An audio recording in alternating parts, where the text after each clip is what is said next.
It's a brand new year in the world of politics, and of course it all goes on and on.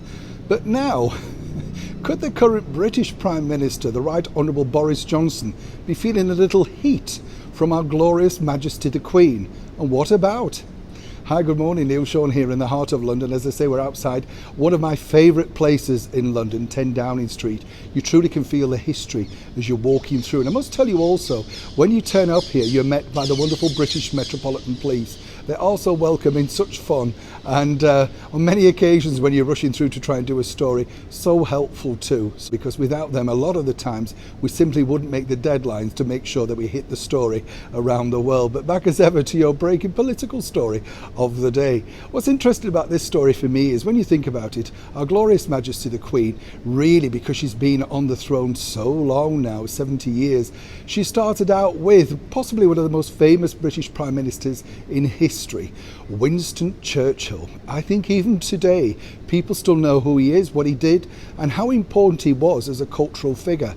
I love looking at those colorized pictures of Winston outside the door when he met Her Majesty the Queen and invited both her and Prince Philip for a private dinner at the end of his retirement. He was taking a break, and that was his time in politics. But this time around it looks like Boris might want to step away, but apparently is not going to be allowed to. Let me explain the reasons why.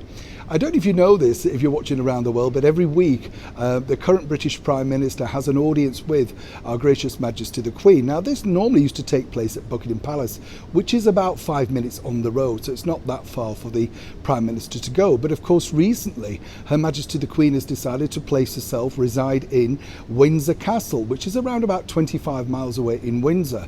This is because of the pandemic, and more importantly, of course, Buckingham Palace is being totally refurbished, so you can't really hold meetings there.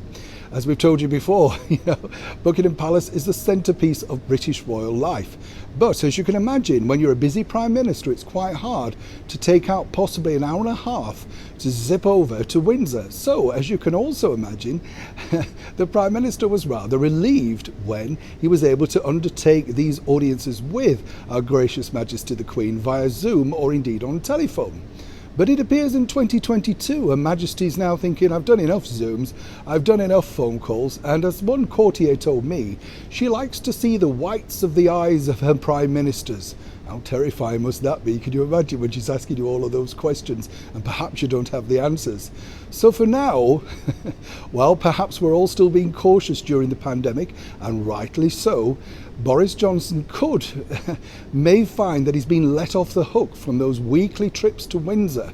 But moving forward, trust me, as the year gets a lot busier with our gracious Majesty the Queen and her busy Platinum Jubilee celebrations, Boris better clear that diary, because according to a very good source within Palace walls, she expects to see him opposite her in one of her regal homes. And rightly so, ma'am. Neil Sean, 10 Downing Street, London.